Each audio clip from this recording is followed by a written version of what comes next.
Welcome to the PUTcast podcast by Pharmacists United for Truth and Transparency. Pharmacists United for Truth and Transparency is the only registered 501c3 nonprofit wholly dedicated to exposing the hard truths about pharmacy benefit managers and how their greed-centered profit at any cost business practices are driving up drug prices and healthcare premiums while reducing consumer choice and endangering patient access. To learn more, visit our website at truthrx.org.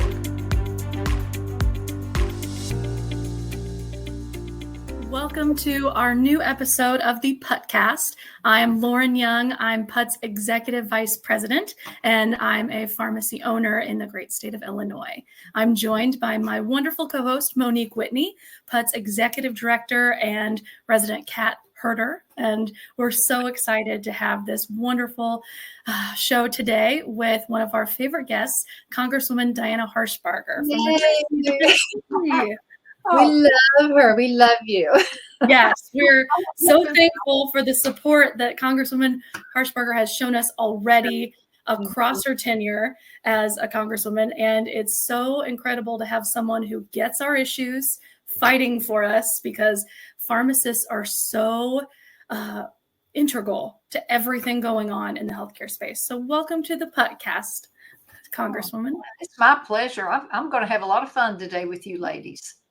Yes, I'm excited. I'm a sister of a pharmacist, a female pharmacist. So my sister Erica is excited for us to have, another female pharmacy leader in the mix. My dad has been a pharmacist serving Illinois for over 50 years. So we have a lot of pharmacy knowledge in my family. My dad always jokes that it was easy for him to graduate pharmacy school because that was when they only had about 12 drugs. So easy to remember. So they probably had an apprentice program back then. They used to have that, honestly. Oh gosh. Well, let's get started. I know that one of the biggest issues that we have been fighting this year as pharmacy owners is reimbursement. And so you have been very steadfast in your support for all of our PUT members and other owners across the country, that you are willing to fight against these PBMs, these big giant corporations, and stand up for patients, for other owners, for everyone, even if we're not lucky enough to be in Tennessee's first district. So you are really helpful in that fact. And what, as a congresswoman, can you say to other owners out there who, this has been the year that really has been so hard on their spirit, and they've finally gotten out from behind the counter. They've told their patients exactly what's going on, kind of pulled back the curtain on these PBMs and these middlemen. So what would you like to say to some of our listeners about that?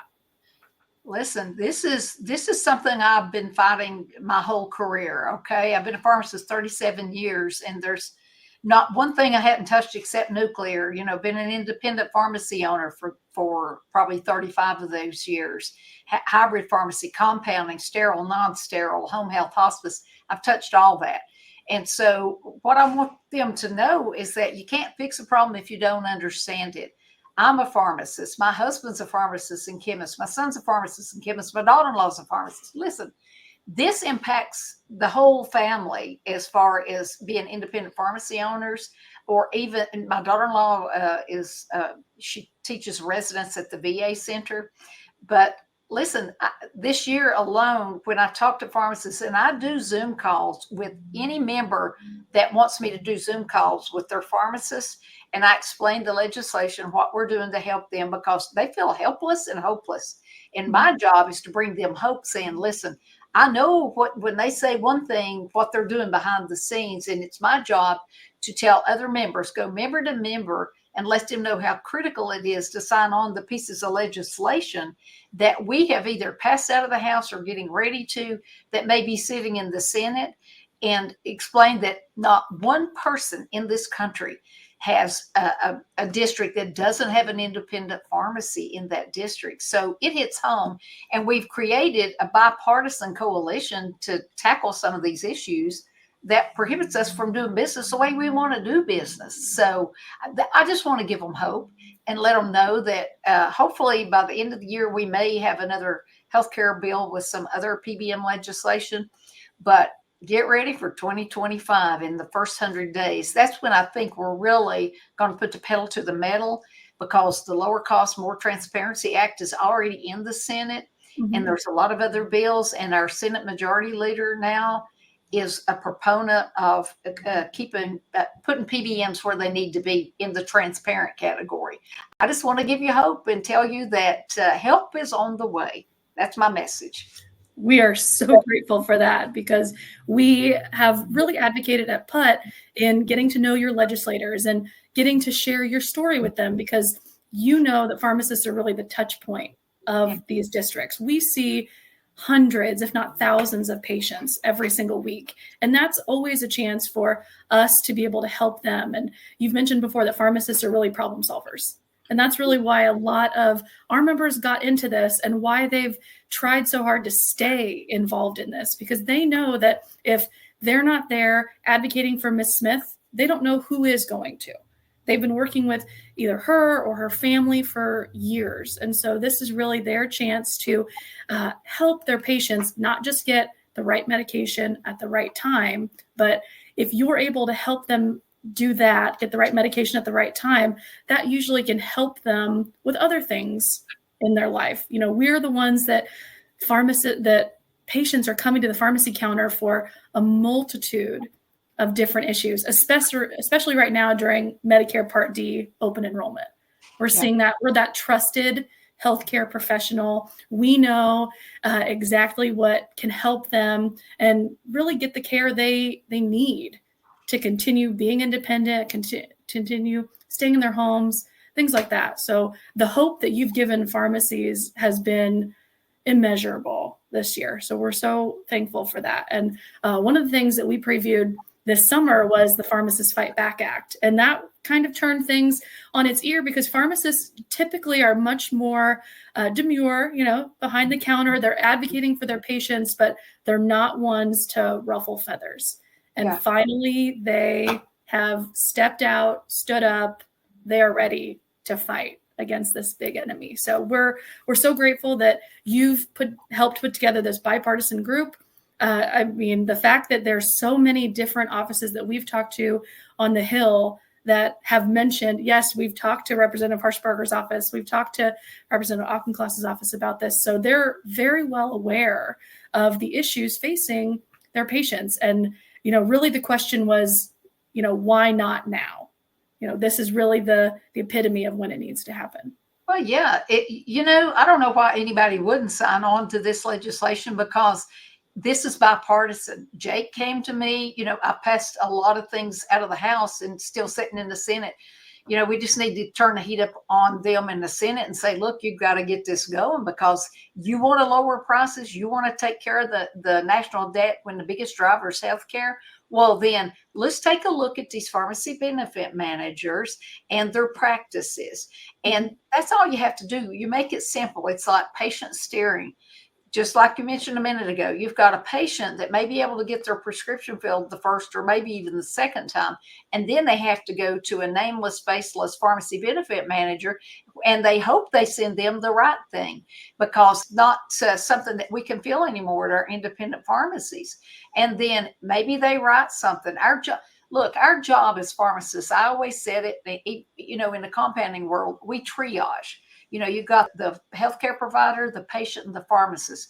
My job is to listen to what their problem is and triage them and send them to the right area to get the help they need. And if it's with the medication, I will pick the phone up, we'll change it, we'll get something less expensive. Maybe we need to go to a different category, or maybe something else happens, or maybe we need to get a pharmaceutical rebate for them or something.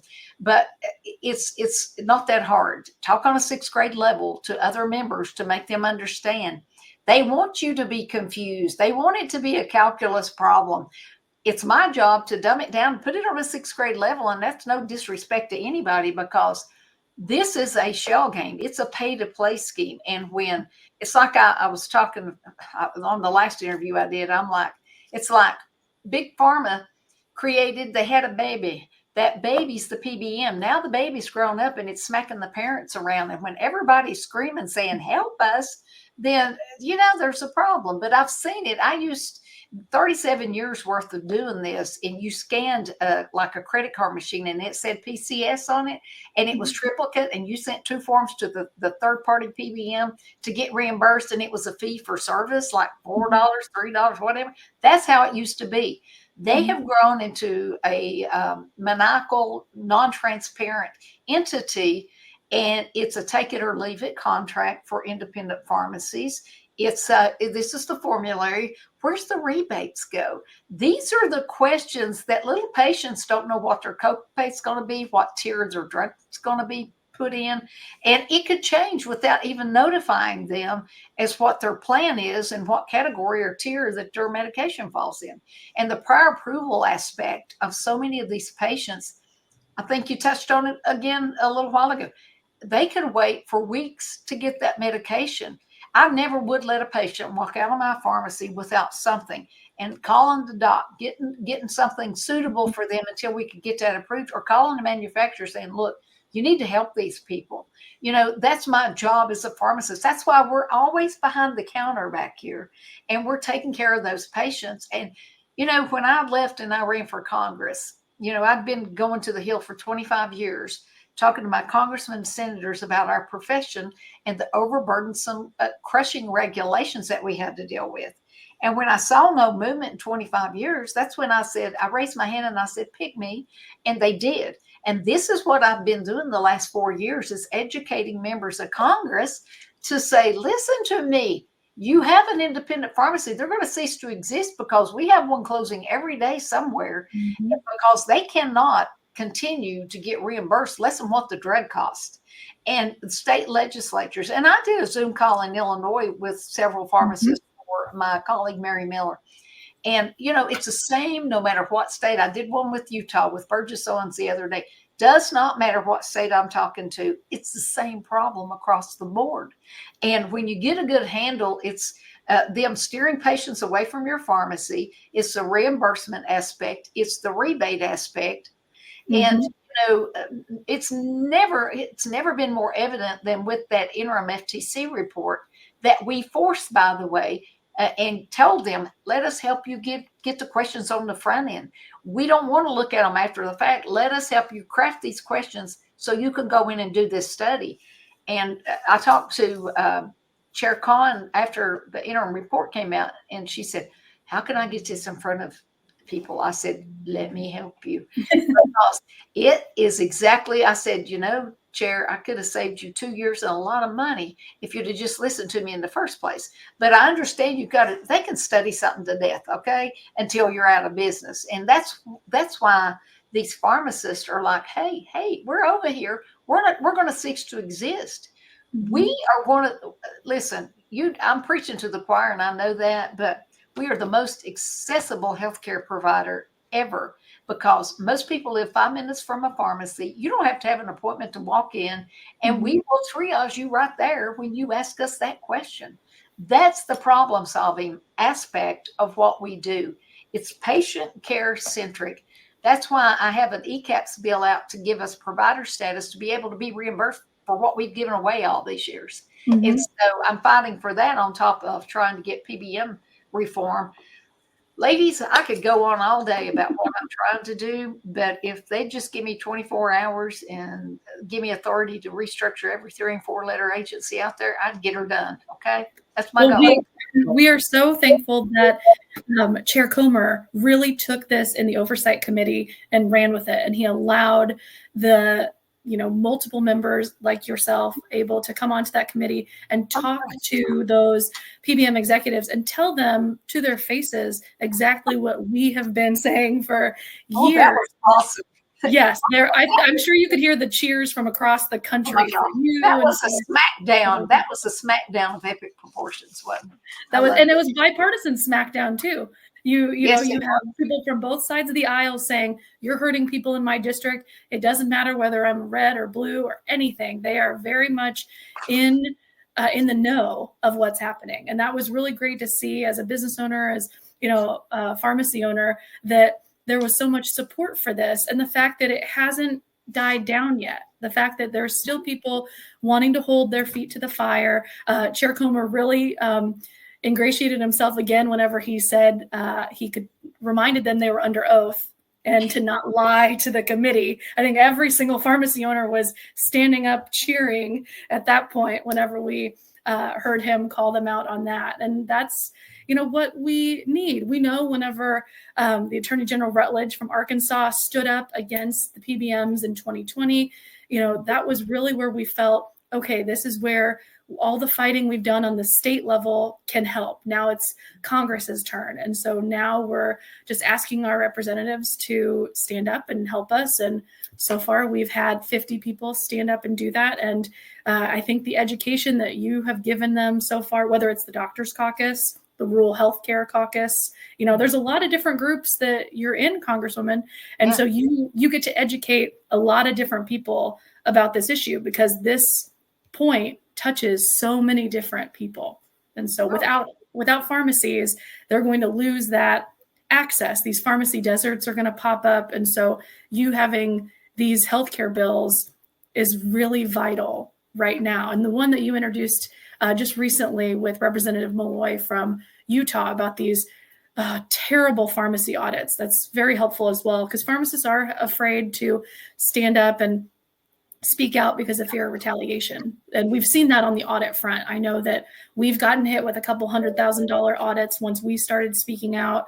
And as a business owner, that's very intimidating. And they find nothing wrong. All of our fraud, waste, and abuse is, right on key, and we did nothing wrong. So they weren't able to recoup any money. And you spend hours trying to find that and make sure that all of your I's are dotted and T's are crossed and everything's fine. But the PBM can go ahead and still try to scare these business owners into being intimidated. So we greatly appreciate that, because that's really what pharmacists are afraid of. Well, yeah. I mean, desk audits. I don't know how many you get per day. I know when I was still in the pharmacy, that was my job. Reconciliation, to try to figure out how much money they took back from me, and then having to make sure the desk audits from Express Scripts or wherever was coming in. And then when you had an on-site audit, that sucked the life out of your whole day. And, Celeste, it was some independent pharmacists that went to her, and she came to me, and she crafted that bill.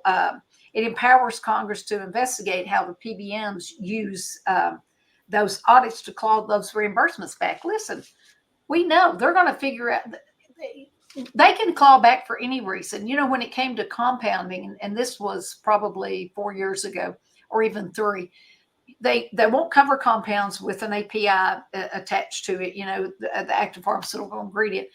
Even commercially available components that they required you to use in the compound, like if you put 2 creams together, for example.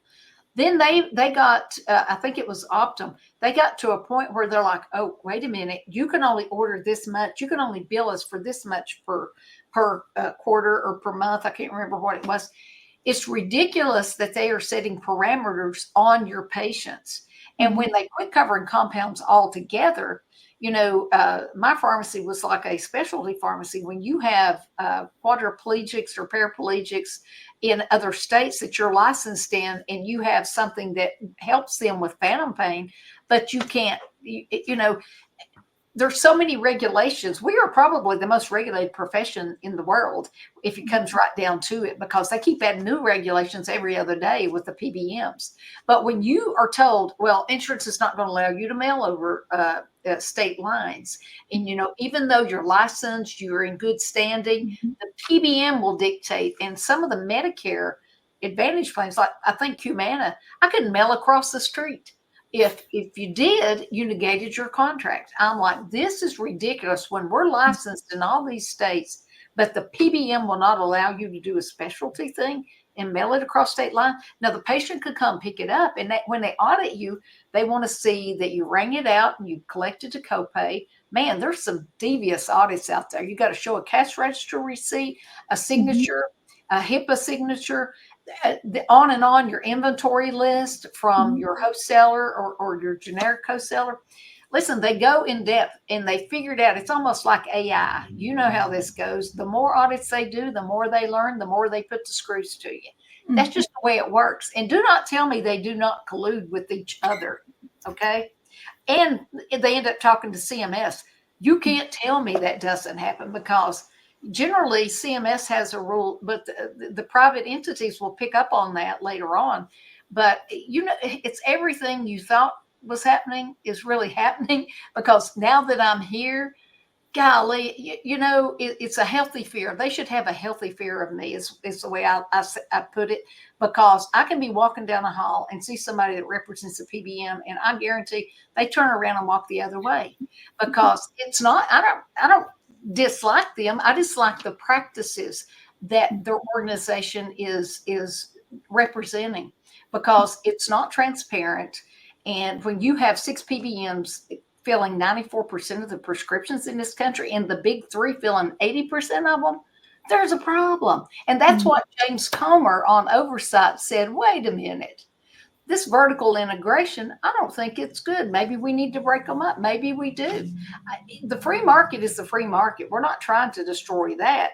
We just want a level playing field, don't we, ladies? We just want independent pharmacies to be able to service the patients who choose to use them. That's all it is. It's real simple.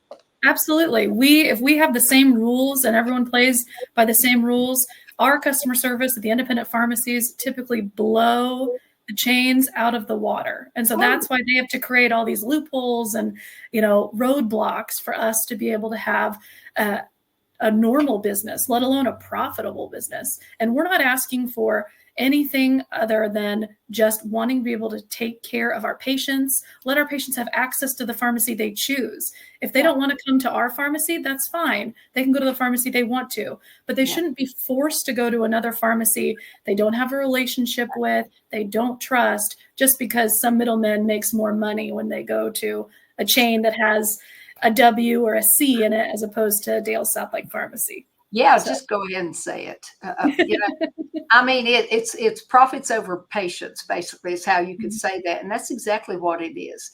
Man, I mean, I'm all about free market. I've been a business owner my whole life. And bottom line, they'd have to drive by 50 pharmacies to come see me. And what was the difference?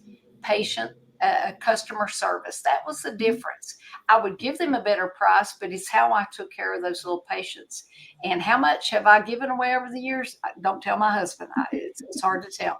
But you know what? Those patients were loyal to me. And I could tell you stories when I raised my hand and said, I'm running for Congress, the stories that people told other people about how I had taken care of them over that 30-year span. It was remarkable, because we are the most trusted healthcare professional. Listen, the way I look at it is I'm ready to fight for our profession, fight for those little patients, and fight for our independents who are just crushed right now. So bottom line is, I'll say it with a smile and say, bless your heart, and we'll go on from there. That's a very Southern way of saying that. I appreciate that. Yeah, they don't know what I mean. It could go either way. I think Americans want the restoration to competition again, because it's frustrating. If you're a business owner, and I've been a business owner myself, it's frustrating when, you're all at the starting line, and then you find out that you're, chained to the ground and your competitor is off and running, and nothing you can do is going to change that. That was the thing that was a real, head turner for me when I was first learning about this, because it is hard sometimes to understand in our country, in this day and age, in our economy, that pharmacies actually do not compete. They're not competitors with each other. What they are, quote unquote, competing against is the PBM. And just kind of going back to something you said earlier, which I thought was so good that I wanted to bring it back up again, and that's the importance of having simple language about this, because I think I know Lauren knows, and we know it's really not that hard, but they language it in a way that makes it sound as if they've created something so complicated that this structure will somehow get us all to the moon and back, and it's not complicated. They've just expressed it in a way that is by making up weird terminologies and putting it out there. And then everyday people. And what I love about our Congress is that it's comprised of people from every walk of life. They now are the ones that have to sit there and sort through unnecessarily complex information to try to determine if what these PBMs are doing is right or wrong. I am delighted. I said this last week. I had occasion to be at a staff briefing on the Pharmacists Fight Back Act, and I said how wonderful it was to sit in a room and be able to share this information. I remember when nobody knew what a pharmacy benefit manager was, and now here's our Congress, and they are clearly understanding and fighting for patients and pharmacies, and you're a huge part of that, and it's great. Well, I love it because, when you're in that fight all these years, and it's like I say, you cannot fix a problem if you don't understand it. And I understand this. And it's purposely convoluted and, a calculus problem. The first time I was looking at reconciliation, my pharmacist was posting payments and things. I said, what are these fees for? And they were DIR fees. She goes, I really don't know. And you call your PSAO who holds the contract to these, entities, and they can't explain it. And I'm like, good gosh, what is all this? It's like reading the cable bill. I still don't know what all those charges are for from a cable company. It's the same thing. You can relate it. It's a monopoly. It's vertical integration. And whenever the pharmacy or the entity say they own the physician practice, they own the pharmacy, they own the specialty pharmacy, they own the PBM, and now they own the clearinghouse. Do you not think that's a conflict of interest when all that's the same? And they can charge, what was it? I wrote this down, the interim report. It proved that there were vertical integration and steering prescriptions. It talked about imposing contracts and disadvantaging rival independent pharmacies, talked about negative contracts, but honestly, the money that 40% more is what their contract, their pharmacies like CVS or Walgreens or whomever, your C or your W, that they make that much more per prescription than an independent does. That's a problem. That is your conflict of interest. And who thought it was a good idea all those years ago when CVS decided they're going to purchase Caremark? We fought it then, and the FTC allowed it to go in. Now the FTC is coming back and say, oh, well, we got issues. And I'm like, well, you should have thought about that. And I told you, but they didn't want to listen. And now they're going to have to listen. And I can't wait to see the rest of the report and whatever resources. I'm sure, what did James Comer have, 140,000 pages? Of information, so you can't hide it, pal, when we FOIA it or whatever. So it's going to come up. And now that we have bipartisan work on the House side and the Senate side with Senator Thune, it's going to happen. Okay, I just don't know when. It's kind of like we know Jesus is coming, we just don't know when. Okay. So we need those PBMs to answer before the reckoning. So we are show up again unless we, after one of us, what was it? One of them told us what his salary was. I'm like, oh my God, buddy. Mm-hmm. Yes, exactly. And then, that was because of all those lovely DIR fees that they have stolen from all of us over the past few years. I wonder if we can make them give us those DIR fees back. I think there'd be a statue of any congressperson who votes for that in every independent pharmacy across the country. Peter Stein needs to get on that right now. Maybe we can make this retroactive with all those DIR fees back from however many years ago. I remember. Yes, please, Peter, if you could just take care of that. Yeah, that's all we want for Christmas. No pressure, Peter, but that's all that the independent pharmacies want for Christmas. Because my stores alone had, $750,000 in 1 year, and we're, fairly small stores in Central Illinois, but it's really hard to have our hardworking employees get paid and continue to give them all of those benefits and keep showing up for those customers when you're looking at your bank account every day and it's less and less because of these retroactive fees that we have no control over. And on the state level, we've really tried to push forward and get some kind of accountability and transparency. And, your neighboring state there in Kentucky with Senator Max Wise really did a great job in trying to get the Medicaid system to really work in Kentucky. And they showed millions of dollars in Yeah. money that would save for the state. And that's kind of what other states have shown. West Virginia showed that, New York has shown that, Kentucky, so we're really hoping that in Illinois, Congresswoman Mary Miller's husband, Chris Miller, is also a state rep in Illinois. So we're hoping that we can get some of those transparency guardrails and savings to happen in our state, because it's the blank check that too many states have written to PBMs and managed care companies has to stop, because it's at the, on the backs of the taxpayers, of the patients of that state. And so that's really our goal, is to get those kind of accountability measures set up so that money isn't just flowing backwards to those PBMs. Yeah, exactly. Because state legislatures have created, probably all 50 states have some kind of PBM legislation that's available. I know that Tennessee has had to revamp theirs a few times, and now the insurance commissioners can make the PBMs open their books to them. So, we got to work on it at state level as well as federal level. So that's what my plan is anyway. My cousin is a pharmacist in Chattanooga, Tennessee, and he has a coffee shop connected to his pharmacy, and he makes more money on the drip coffee than he does on the, reimbursements. We know a pharmacist in Georgia who bakes to make exactly. That's the losses of pharmacies. She has a commercial. That's what you do with those giant mixers that we use for compounding gels. I told my husband, I said, if we don't do this anymore, I'm opening a bakery, baby. So but yeah, repurpose.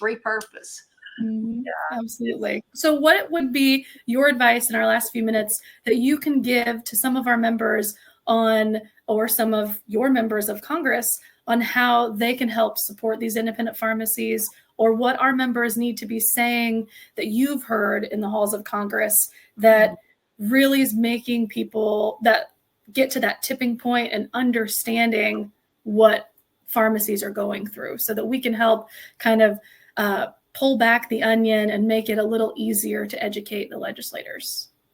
Well, just continue to be advocates at every level. We know you're behind the counter, and we've had hearings to where pharmacists had to visit with us via Zoom because they were the only pharmacists there. Continue to be an advocate. Don't be afraid to pick the phone up and call your congressman or congresswoman and say, look, I'm in your district. This is what's happening. Sign on to these pieces of legislation, because that's the only way we're going to force a lot of these to even come talk. They can all come and talk to me. Encourage your members to encourage their congresspeople to let them know that I'm here to do those Zoom calls with their independent pharmacists. It doesn't matter what side they're on. I'll do that just to let them know there's hope. But being an advocate for legislation, that's your biggest tool. And ringing that phone, ring a ding ding, you call them, the squeaky wheel gets the oil. They're going to eventually either sign on to legislation, or they're going to come and talk to me so I can explain that. So either way, just continue to do that, and just know that this is not an issue that's going away. It's at the forefront of so many things. Even one of my other colleagues brought it up the other day when they're trying to go forward with these tax cuts, that maybe that PBM legislation could offset some of that, because they know there's money there to be gotten, and to make the drug prices lower. So there's not just me, it's other committees, it's other members, and I'm just here to help push that conversation. So don't hesitate to either contact me or Peter Stein, my healthcare policy advisor, or have your member contact me, or absolutely call them up and tell them to sign on to the legislation that we've got out there on PBMs. And we're so grateful for that. And the fact that you still are committed to helping with the reimbursement issue, because we know there's a lot of pharmacies that are worried that Congress will pass something that might have some transparency in it, but if it doesn't have reimbursement fixes, again, there's not going to be pharmacies to reap the benefits of those transparency measures. So the commitment to reimbursement is first and foremost one of our most grateful things we have towards you. Thank you, Well, that goes back to the ECAPS bill, where we can finally get compensated for what we've been giving away all these years. Give us provider status. That will help with the bottom line, and it'll help the shortage of healthcare providers that we're facing right now. There's just a lot of ways we can do this, but utilize us for the knowledge base we have, because we're an integral part of everything we do. But first of all, we got to keep your doors open. And I understand that. That's right. We're so grateful for that. We've heard from legislators that, when one person calls with an issue, that's something that that congressional offices will listen to. When two people call with that same issue, starts to pick up a little bit of speed. Whenever it gets to about 5 people, that's when it's kind of like, okay, this might be a red alert style issue. We need to make sure this is on our radar. And PBMs are definitely that hot button red legislative issue. So we're very grateful for that. Absolutely. Well, Thank you, Congresswoman. It's been a pleasure.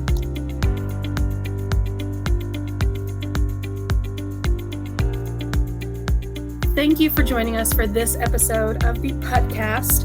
If you don't know us, we are from Pharmacists United for Truth and Transparency, or PUT, and you can join us at truthrx.org, and you can get a multitude of different resources. You can sign up for our newsletters. You can follow us on social media. You can really get a wealth of information from all of our outlets. You can also donate to our cause at truthrx.org/donate. We appreciate your time today, and hopefully you'll join us for the next episode of the podcast.